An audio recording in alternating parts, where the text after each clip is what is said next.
গানটা শুনলেই টিভির সামনে হাজির হয়ে বসে যাওয়া এবং লোডশেডিং এ মুখ ভার করে বসে থাকা আমরাই হয়তো শেষ জেনারেশন। সাদা কালো বলে একটা টিভি ছিল, তা হয়তো আগামী প্রজন্ম জানবেই না কখনো।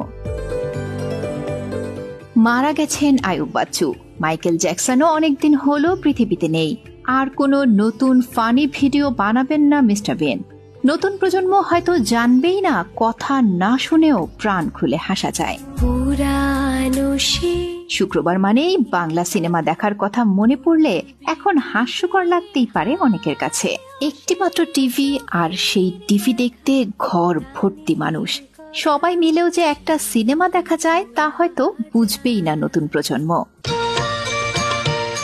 হয়তো মিনা মিঠুও বড় হয়ে গেছে এতদিনে। দারুণ দারুণ গল্পে তাদের প্রতিবাদী কণ্ঠ এখন আর দেখা যায় না টিভির পর্দায়। সিসিমপুরের কথা কজনই বা জানে এই প্রজন্মের।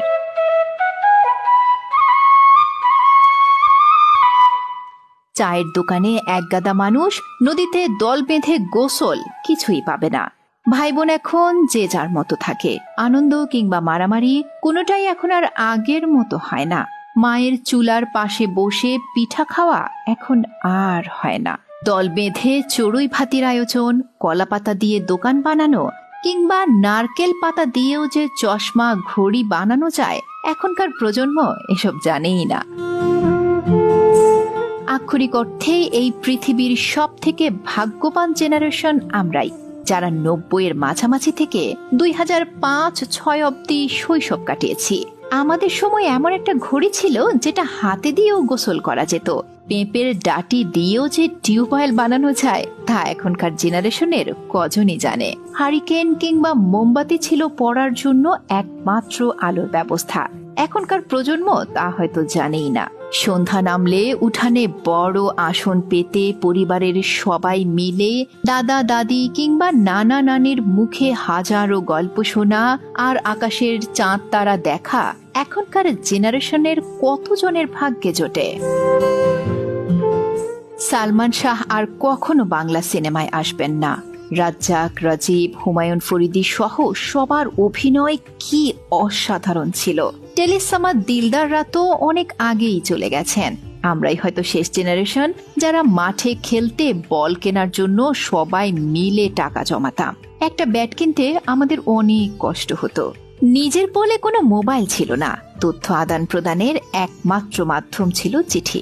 আমরাই একটা নড়বড়ে দলকে চোখের সামনে মাথা উঁচু করে দাঁড়াতে দেখেছি। সাকিব আল হাসান, তামিম ইকবাল, রুবেল, মাশরাফিকে দেখেছি দেশের জন্য কাঁদতে, ভাঙা হাতে লড়াই করতে।